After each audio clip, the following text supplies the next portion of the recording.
Next, from Springfield, in our series Across the Aisle, Republican State Senator Pam Althoff and Democrat State Senator Toi Hutchinson discuss the struggles so far in reaching agreement over a state budget and what the legislature can do to improve bipartisanship, as well as increase government transparency and how tax dollars are allocated. This runs about 40 minutes. Here we are, Toi Hutchinson, Pam Althoff. We're back. Often a partnership and collaboration that goes on here in the Senate. Yeah. It is the first day of veto. We have not yet gavelled in, even though it's noon and we were supposed to gavel in. And I think that the point of kind of talking is to rehash what we've done and where we are as we move forward. You and I were very much engaged and collaborated in the working groups that started, it's now 2 years, Right. where we recognized even prior to election season that we had a crisis with regard to the amount of money that was available to use as revenues and expenditures and the amount of bills that were piling up and programs that needed to be funded. So a collaborative group of women got together, both chambers, House and Senate, and started to sit down and talk about what were the potential solutions that we felt our individual caucuses could support as we moved forward.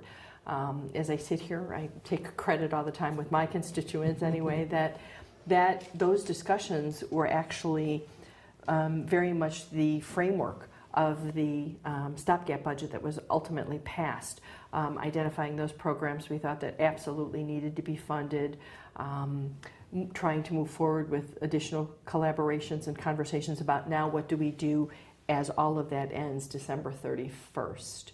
Yeah, and don't you think when we lay that out and we talk about what the purpose of those work groups were, I mean, I almost think that that's the thing that we really need to get out to people all across the state, that's really the democratic process, like the D with the small d, that it was rank and file members that came together and had to be in rooms with very, very significant disagreements and difficult conversations where we had to kind of give each other the space to say, this is what I think, this is what I believe, to move this ball forward some kind of way. And I'm at the point now with all the frustration we have about how long this has been and how long this has taken to get done, that it really will have to come from rank and file members. Absolutely. This is between the two chambers. I mean, it's obviously, the two chambers aren't the same. We don't operate the same. We don't,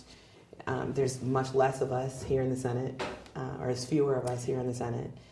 And, I can't speak for my counterparts in the House. I just know how we operate over here, which is, in some ways, I think, unique. It's extraordinarily unique. I'm going to jump in. In fact, I just came from an affordable housing supportive living conversation panel, and one of the comments I made is you can tell the cultural differences when President Cullerton votes for Christine Radonio, minority leader, when we elect the Senate president, and she in turn votes for him, yeah. which sets the stage that says we're going to work together, regardless of our differences. That too is part of the Democrat process. You were elected by your people to represent their needs, mine by my people, my constituents. But let's have those conversations. Let's sit down in a safe haven and have the conversation and try and come up with a compromise or a solution or something we can all support and move forward. And for a long time, totally, and even trying to get people to see that.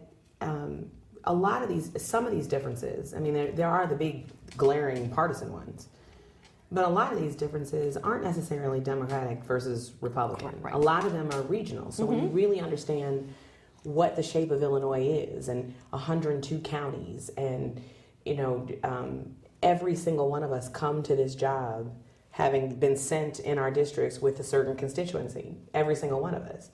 And I always talk about how when you come on the floor, this is the one place where you would be around people that you wouldn't otherwise normally be around. You wouldn't have normal conversations with people who don't live anywhere near you and don't think about things like you do, and see things from a totally different view. And I think one of the things we've lost, honestly, I think one of the things we've lost is the ability to talk to each other. We spend so much time screaming at each other that we're not talking to each other. And those work groups were, an opportunity for us to be in a room to do exactly what it is we're supposed to be doing, which is trying to figure out how to take people from all different walks of life, all over the place, all over the state, and govern. If we can get to the point now where we govern instead of politicking, this is, I think that's the only way we're going to see our way out of this. Absolutely, and we agree on that. Yeah. But let's talk how difficult that is. Oh, yeah. Because we were working in that venue, in a quiet venue, not part of the governor's working group. We were our own group that started long before that, with a huge amount of respect, a huge amount of personal connection between ourselves. But we kept that relatively quiet, because once you allow the whole world to start to view what it is you're proposing or talking about, you get huge amounts of pressure from all stakeholders, from individual constituencies that see that they may be losing something, or something may be shifting, changing, that will affect them.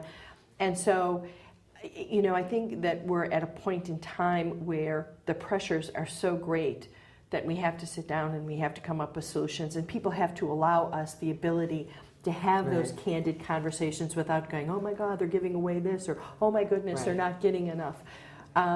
In an environment that is designed right now to divide, not bring people together. The whole process and the way we approach our politics today really is getting in the way of us being able to do exactly what it is we're trying to describe here. This is, I recognize, and here's where I talk about the delegitimization of the opposition. That if we're sitting here having a conversation, I have to understand that your views are as strongly held to you as mine are to me. And you can't, there's really no place to move forward if you can't at least accept that premise, that there are two people sitting here who believe what they believe. And so, irrespective of whether or not I agree with what it is you say, I have to hear what it is you say. Exactly. You have to hear what it is I say. Otherwise, never the twain shall meet. And when we're all on the floor, here we are, all in one place. And if we can't even acknowledge the fact that there are some people who feel very strongly a certain way and that there's going to be opposing views, how do you get to the point where we can find things out we do agree on? Right, and I like an antiquated tax code for 1969, not 2016, where everything's changed. Right. But I do tell people, there is a difference, and I think we've lost that part too. There is a difference between campaigning and telling people who you are and what you stand for and what you believe in, as opposed to coming down then and governing with people who have, again, as you stated, 100% different opinion, perspective, but we still need to talk and try and do nobody what's can best. do it alone. Right. No, there's nothing that can happen in this building, under this dome, alone. No one person can do anything alone. Even though we go home and say that I was personally responsible for it. Right, like I did that. Yeah. Like I passed that, I did that. I changed education but funding. we all know when we're sitting on the floor, it's like it takes 30 in the Senate and 60 in the House. Any idea I have to convince at least 29 other people to agree. And those 29 other people in the Senate represent a piece, 215,000 people that they have to go home and answer to. None of us, the thing that is more glaring than anything else for me right now is that neither side is going to be able to solve this alone. Absolutely. Neither side. And we're back to that wonderful word that you and I use all the time, trust. Right. I have to trust that you will work with me, that what you say is true, that you will trust me, that my opinion matters, and that the information I bring to you might be incorporated into an idea that you may have. But again, that goes back to developing relationships outside of under this dome, which we used to do very well. Go out and talk, and I'd find out how many children you had, or where you come from, or what your experience, where you went to school. What your family looks like, it goes back to you can't stand up and call someone a liar and un-American if you know how long it takes them to get to Springfield, and if you know whose family member just got diagnosed with cancer, or how many children they have and how difficult it is to balance all this stuff. There's certain things about being here that only we know. Correct. And at that point, I think that's where I look at what they used to talk about in the ways of the Senate.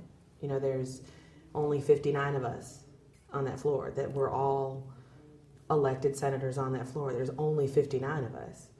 And within all these other little groups, we have to find people who care enough about our institutions and about the solvency of the state on any of those big issues, that children in your district have to be my children too. Children in my district have to be your children too. These are the kids across the state of Illinois. And the magnitude is so big right now that we don't have time to be pulled aside by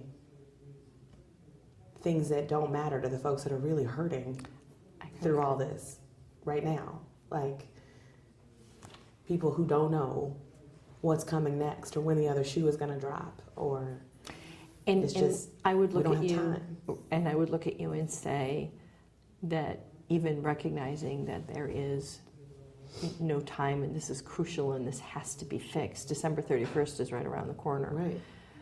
I also would like people to quit doing these short-term, fix it up now, worry about the consequences tomorrow. Later. I am Yeah. so tired of individual stakeholders, whether it's mental health, whether it's domestic violence, whether it's autism, name them all, of having to spend their precious time and coming down to Springfield every year to advocate and beg for money and beg for program sustainability.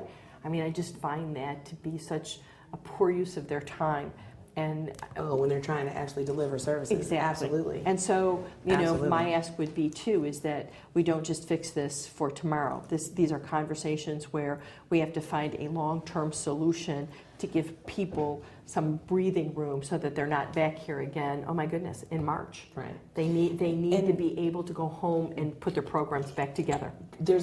Whether it's a business argument or a nonprofit, there's a business case to be made for predictability and stability. One of the best things we could possibly do for this state is stability.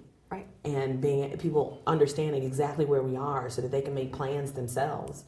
That could be a kid that's deciding whether or not to stay in Illinois to go to college. That could be a small business that needs to know what the tax structure is going to look like so they can plan 5-10 years out. That could be, anywhere across the spectrum.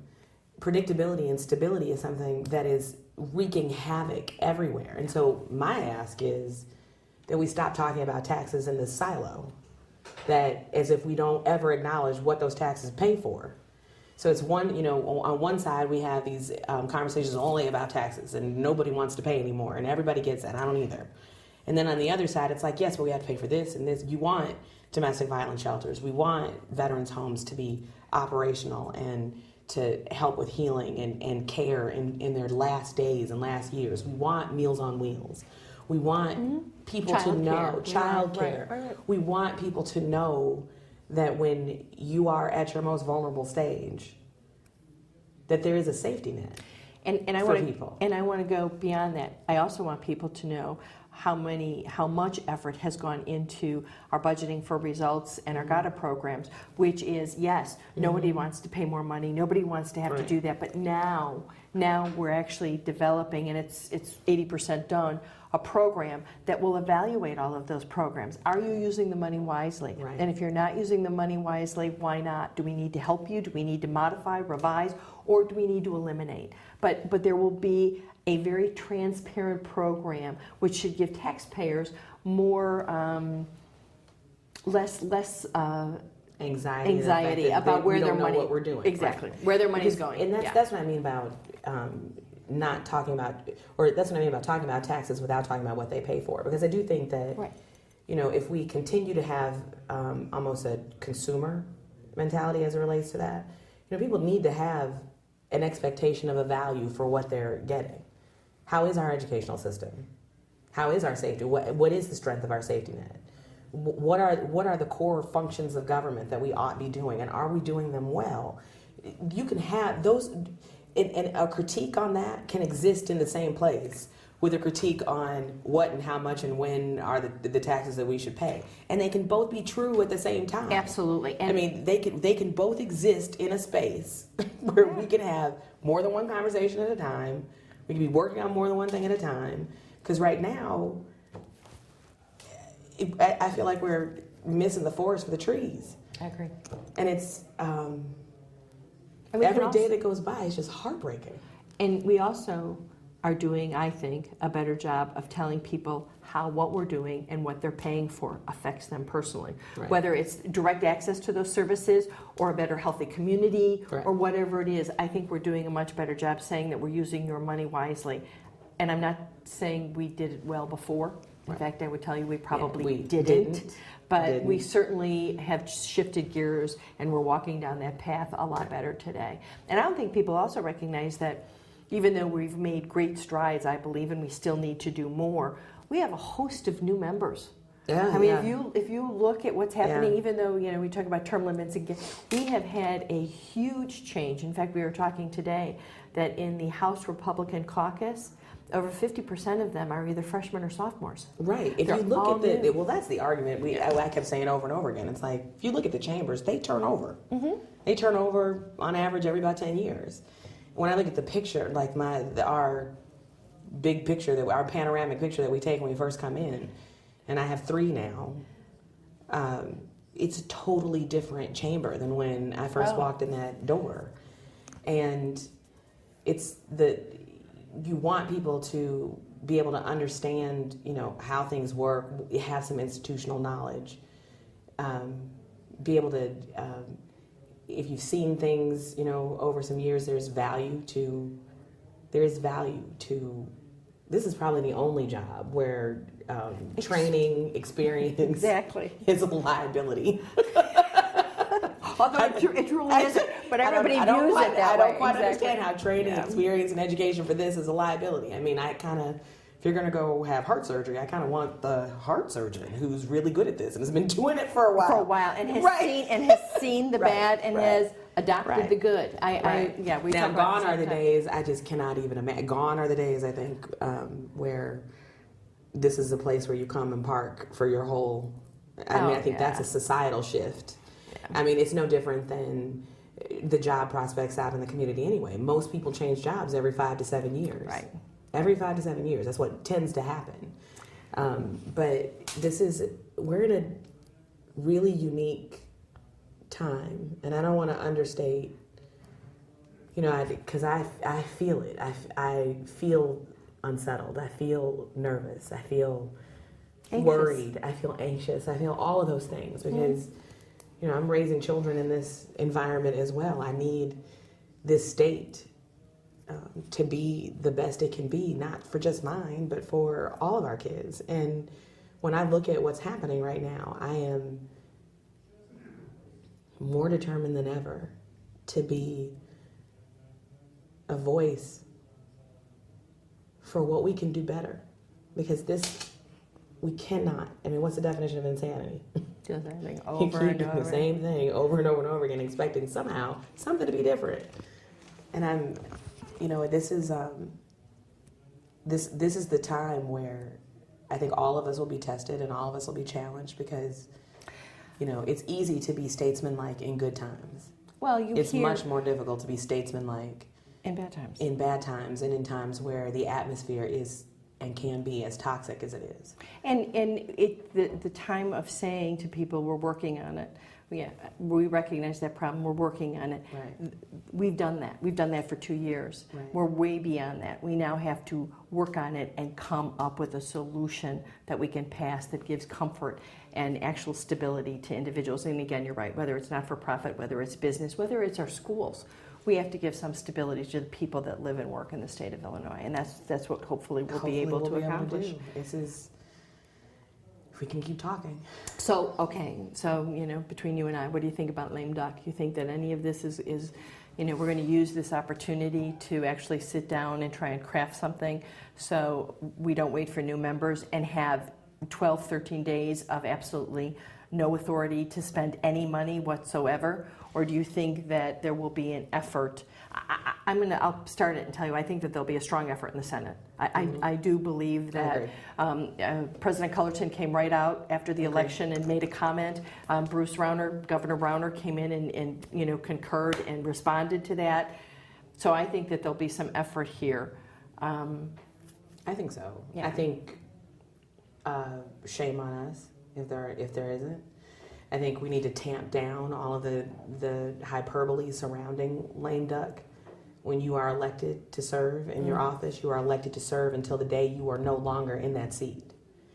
And so I don't think anybody should abdicate their duties in a time period, whether they're staying or whether they're leaving. We are, especially in a situation like this, where every week we go by, we're raising the debt. We are causing further damage, and we are digging a deeper hole. There is a price to inaction. There's a cost to inaction, and inaction is action. Right. So at this point, I am prayerful that there's going to be a big push. For that time period, because I'm prayerful there's going to be a big push in veto session. Like maybe we could work on things other than overriding stuff. Let's things that we can actually get done as a General Assembly together. And I think there are. I mean, I'll look at you and go back to my comment that I'm pushing all the time is procurement. Look at how hard we worked on a bill that actually reforms procurement, that makes it more efficient, that allows people to respond more rapidly, that puts people to work quicker. 80% of that bill is done and agreed to by all four caucuses. I mean, there are possibilities there that we should move forward and have some successes so that we can build on that as we deal with things that are a little bit more difficult and a little bit more challenging. Well, it's definitely true that at some point we need some wins. Yeah, absolutely. We definitely need some wins. And when I say we need some wins, I mean we, the people of the state of Illinois, need some wins. We need some movement.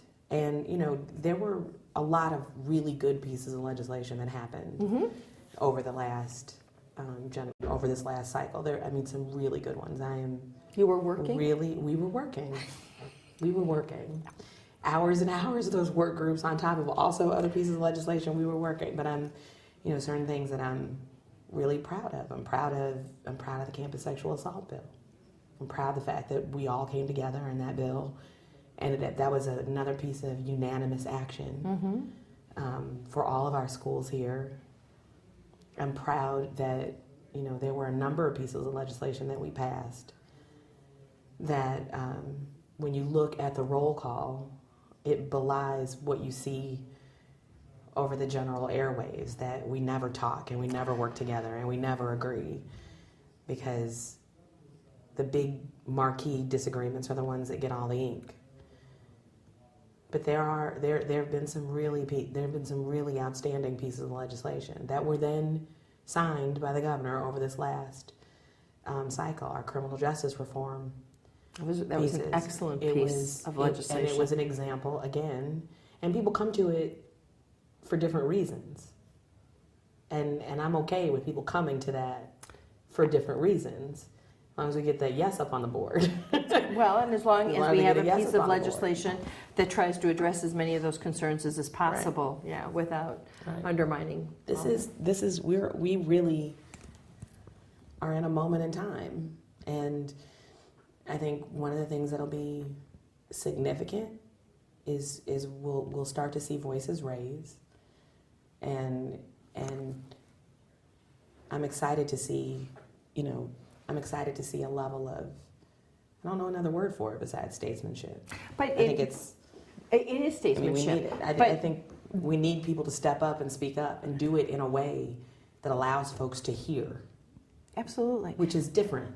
That's different than Talking at me. Right. Yeah. That's different. And in a legislative process, it's so critical. It is so critical, because if I shut you down before we even get a chance to, so I was in a classroom with a bunch 7th and 8th graders, and it was so much fun. They had just started studying their Constitution. And so we separated them into two even groups. So we had little state reps and we had little state senators. And I said, you guys have to elect someone in your chamber to speak for the group. So we had a Senate president, and we had a minority, and we had a Speaker of the House, and in both chambers. And so we kind of they each chose little girls, and those girls whipped those chambers into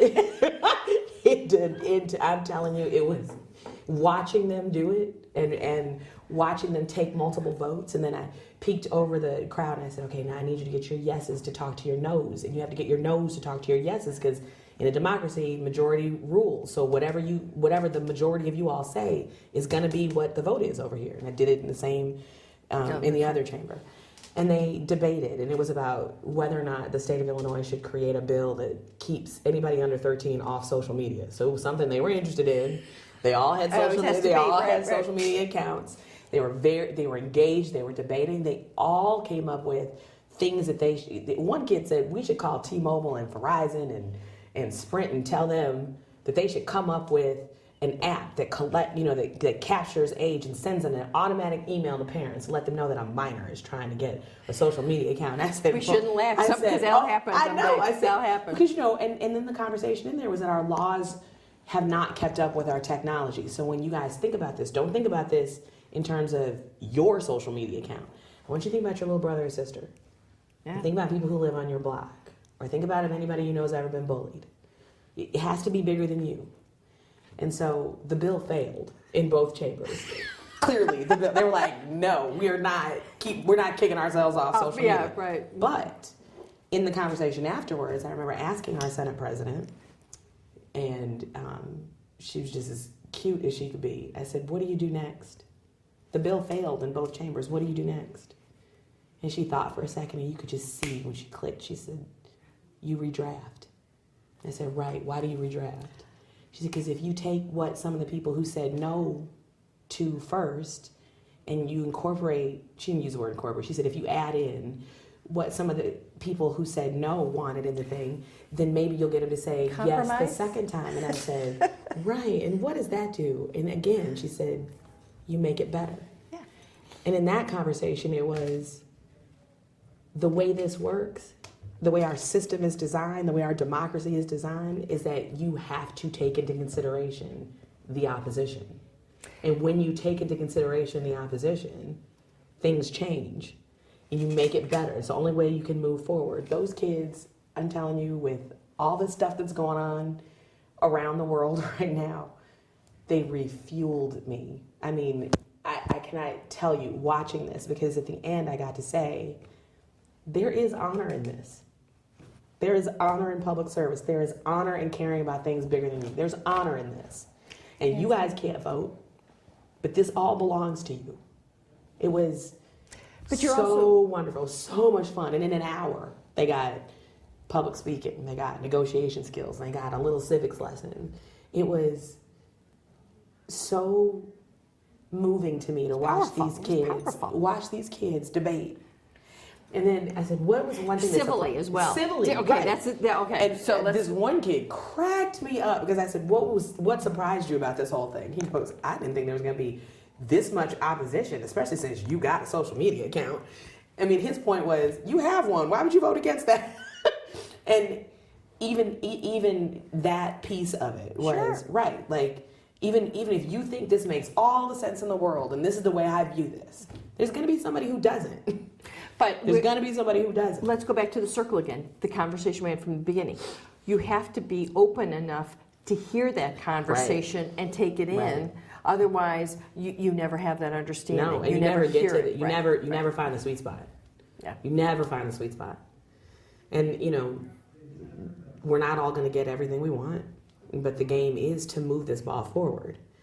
And I just wanted them to go home, and see something different than what they're hearing. That, when you have a whole lot of people in one place, this is the way we govern ourselves.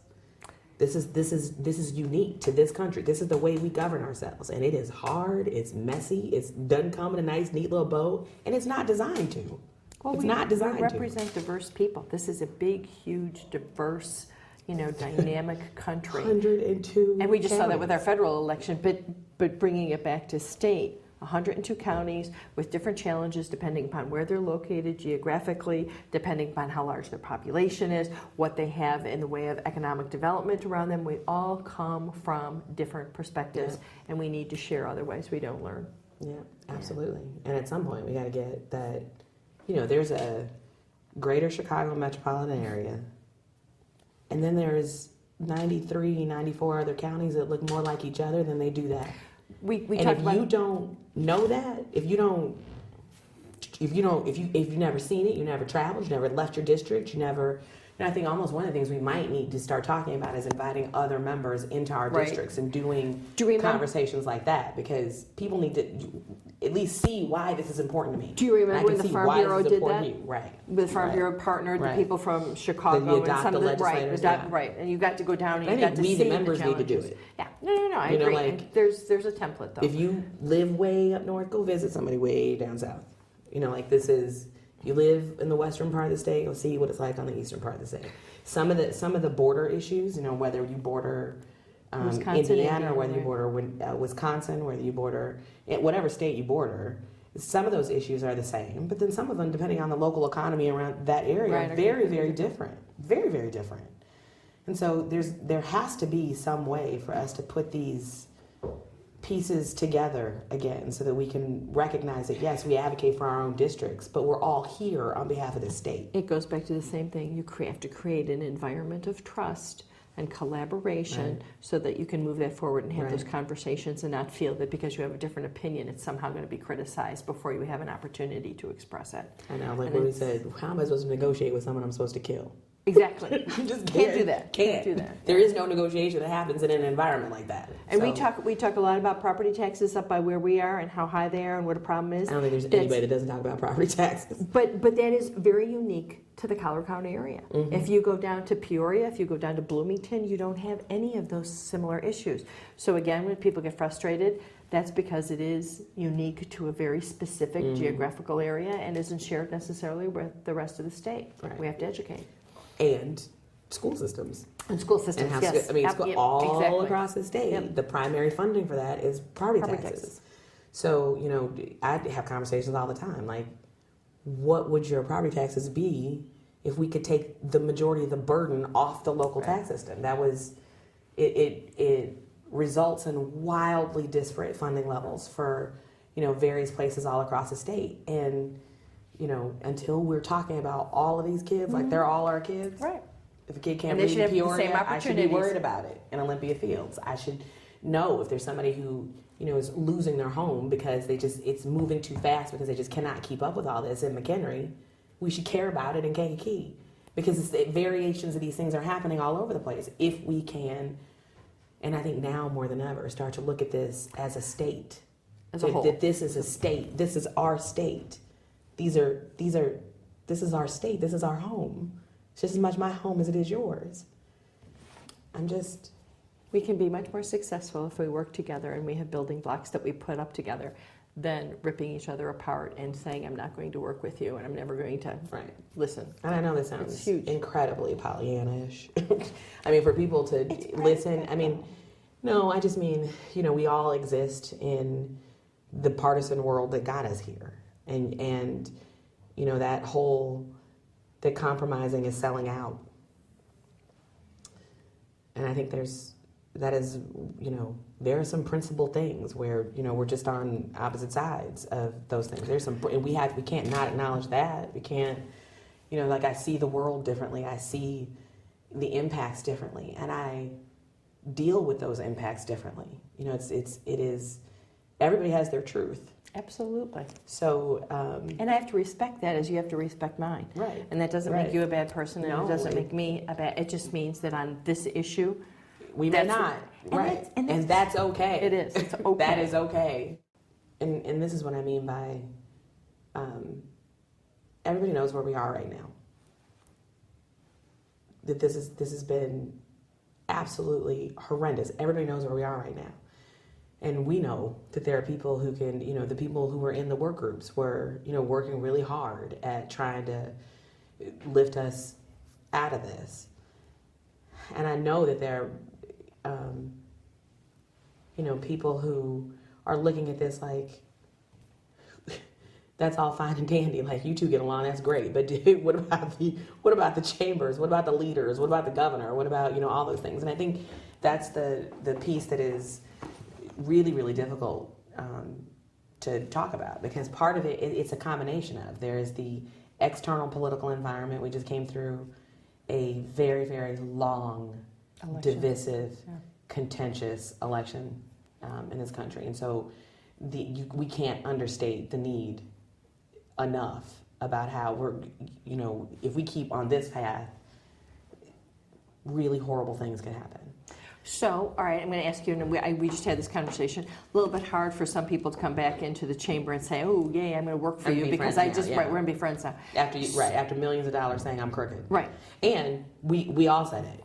You're crooked, you're crooked, you're crooked, you're crooked. Oh, yeah. So as far as anybody's listening to us, we're all crooked. Who the hell do you believe? Right. Well, that goes back to the trust factor. Right. That's why there is no Right. trust from the constituency back to the elected official, then to the body of governing. So where do you think we're going to go? What's the solution? What can we do to actually present a solution and then get buy-in from all of our colleagues? Well, the one thing, I think whenever there's an issue that impacts almost every district, like take what's happening with mass transit right now. Yeah. Every single mass transit system is in danger of collapse. Every single one, the whole downstate transit system. Anything south I-80, anything that's not in the RTA region. And that affects almost everybody. Almost everybody in the thing. I mean, that's one of those, it's almost like the higher education system moved towards, a negotiated thing. The childcare crisis was something that, Everybody could understand. everybody could understand, right. and it impacted a whole lot of different people. What I am hopeful for, but want to warn against, is that we don't need any more Band-Aids. We don't need any more we don't need any more half solution. We don't need any more, you get this, we're gonna do this piece like this, but we can't talk about these other things. I mean, we need That's not stability. a budget. We need a budget. We cannot operate without a budget. We've always had, we need a budget. And I think and I think that if we can do it, we need to have a 2-year budget. We need to finish this, and we need to work on a budget that already can be put into place, and we're not playing with that for the next of the 2017 year. Mm-hmm. We really need to get something put together to create the stability so that we can work on a long-term solution, and we don't have to keep doing the Band-Aids, ripping it off and saying today, you're impacted. Right. So and it's going to require. I mean, it really is going to require. This is. If it were easy, it would have already been done. I mean, it absolutely would have already been done. We're at a stage right now, it's like we all have to, it's like you can stay true to your principles and stay true to your core and stay true to your constituencies while you are working to govern. And that's going to be a test. That's going to be a huge test in these next 2 years. That's going to be a huge test. And I'm hopeful that nobody wants to repeat, what we just did. I'm hopeful that people are loud enough in their districts to tell us that this is what we're not going to accept anymore. But I do think that in some of this, we're going to have to make decisions that aren't about the next election. It can't be about the next election. And we also can't leave this necessarily in the hands of just the leaders. Right. I think the General Assembly members are going to have to start to stir up and get together and really create some movement and not wait for leadership to decide what's appropriate and what's not appropriate. No, we have to. Yeah, it has to be a under the dome grassroots effort from all of the members, both Republicans and Democrats, House members, Senate members, that look and push back at our leaders and say, we're not going to tolerate this anymore. And if you don't take action, then we're going to have to be forced to. My district, and that's where you can make your district argument. My district just cannot withstand this anymore. I'm looking at, when I meet a woman who gets on a bus to get to a train, to get on another bus, to go to school all day, and then do it all over again, come back. The next day is like rinse and repeat, And that, she has a car that doesn't make it where she needs to go. So the bus is really the only way she can continue doing this. There's so many stories like that, whether it's getting to medical appointments, doctor's appointments, grocery shopping, whatever it is you need. It's like you can't, that system collapse, which is imminent. Imminent. is indicative about so many other things. It's like you can't say, I really care about education and then lose the transportation system. Or I really care about childcare and then lose the transportation system. Or I can't. really care How about developmental disabilities? And and that's then the lose only the way for those transportation system individuals to to get have a there. better quality. Right. To get right. there. Right. So Yeah, at this I point, get it. it's like, you know, hopefully these are the kinds of things that push action in a way where, you know, the election is over now. It's over. And so we'll have to wait and see whether or not it's the next election starting today or if it's the time to start governing today. And I don't think that enough can be said at this particular opportunity to our constituents who need to remain engaged. The election may be over, the voting process may be over, but now more than ever, they need to make sure that their voices are heard and to hold us accountable and make sure that we're doing everything that we promised to do and not just working at it. Right. And again, it's, you know, when you go back to your district, you know, we recognize if I could solve this by myself, we wouldn't be here. Right. But I can't solve this by myself. That's not how it works. So making sure that we're communicative and that we're transparent and that we're showing what it is we're trying to do, then at least, you know, then people can say, well, there are some people that are working and we can't ever stop working at this. I mean, this is probably, you know, I've heard people say, you know, it's like they don't do anything. It's probably one of the hardest jobs I've ever had. But it's also the most meaningful job I've ever had. And I think our state is worth fighting for. I do too, and it's the people of the state that are worth fighting for. And again, I look at all of that and say, don't give up, make sure your voices are heard. Governing is a participatory sport. It's not just the legislators, it's also the people who demand and hold us accountable, and that's extraordinarily important, particularly now when we're all frustrated, depressed, angry. You pick the adjective or adverb. Yeah, but citizenship requires action. Yep, and now we need to work even more Action. closely together. So I am certain that some of the working groups will be reconvening and working. So even though it's the holiday season, we will be spending a huge amount of time together again, coming up and crafting a solution and trying to ensure that people are taken care of. But one of my issues, and I'm going to leave with you, is we also need to ensure that there is some type of a sustainable revenue stream for all of our human services, instead of just dealing with that as crumbs, so that they have some stability, just as we do with education, just as we do with, you know, our business structure, tax code, all of those things. They need to be part of that now too. Well, they absolutely. And again, I don't know how anybody makes the argument that revenue is not a part of it. Of course it is. It has to be. And by the way, tell me now, as we're concluding, who is the chairperson of the Senate Revenue Committee? That would be me. Who is the Republican spokesperson for the Senate Revenue Committee? That would be me. So There we are. Let's do this. Let's go. You're watching the Illinois Channel, an independent nonprofit corporation formed to provide gavel-to-gavel coverage of Illinois state government and other public affairs events taking place across Illinois.